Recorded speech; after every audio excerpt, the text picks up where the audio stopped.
বাবা মা মারা গেলে দুনিয়াতে ভুলেও করবেন না এই তিনটি কাজ। যদি এই তিনটি কাজ করেন তার জন্য আপনার মা বাবাকে আল্লাহর কাছে জবাবদিহি করতে হবে। রাসূলুল্লাহ সাল্লাল্লাহু আলাইহি ওয়াসাল্লাম বারবার নিষেধ করে গেছেন, যাদের বাবা মা দুনিয়াতে নেই তাদের জন্য ভিডিওটি দেখা অত্যন্ত জরুরি, কারণ আপনার কোনো কাজের ফল যেন তাদের ভোগ করতে না হয় অবশ্যই খেয়াল রাখতে হবে। এবং আল্লাহর রহমতে যাদের বাবা মা বেঁচে আছে তাদের ভিডিওটি সম্পূর্ণ দেখা উচিত, যেন এই ভুলগুলো কখনো না হয়। প্রিয় দর্শক, আপনি যদি মুসলিম হয়ে নিজেকে ধন্য মনে করেন অবশ্যই আলহামদুলিল্লাহ কমেন্ট করবেন এবং ভিডিওটি শেয়ার করে সকল মানুষকে দেখার সুযোগ করে দিবেন। তো চলুন বেশি কথা না বলে জানিয়ে দেই মা বাবা বেঁচে না থাকলে বা মারা গেলে কোন তিনটি কাজ করা যাবে না। 1 নম্বরে বাবা মায়ের ঋণ শোধ না করা। মৃত মা বাবার ঋণ শোধ করতে হবে। তারা যদি ঋণগ্রস্ত থাকে যত দ্রুত সম্ভব তাদের ঋণ শোধ করতে হবে। আল্লাহ তাআলা সবগুলো মাফ করলেও ঋণের গুনাহ আল্লাহ তাআলা ক্ষমা করবে না। ওই ব্যক্তি উত্তম মুসলিম যার হাত ও জবান থেকে মানুষ নিরাপদ থাকে। অবশ্যই বাবা মায়ের ঋণ যত দ্রুত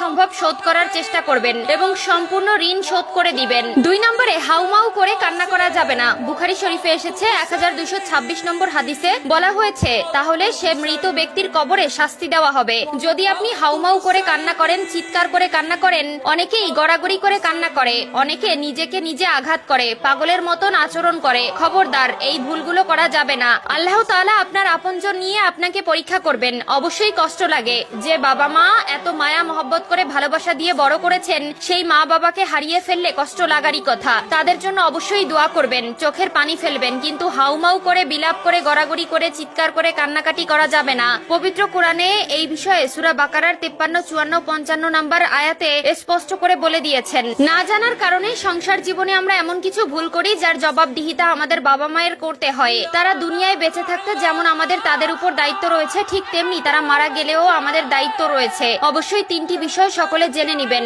এবং কোনোদিন এই 3টি ভুল করবেন না। 3 নম্বরে যে কাজটি করা যাবে না সেটি হলো জানাজার জন্য দেরি করা যাবে না। অনেক পরিবারে আছে আত্মীয় স্বজন দূরে থাকার জন্য 2 দিন 3 দিন পর্যন্ত মৃতদেহ রেখে দেওয়া হয়, যা একদমই করা উচিত নয়।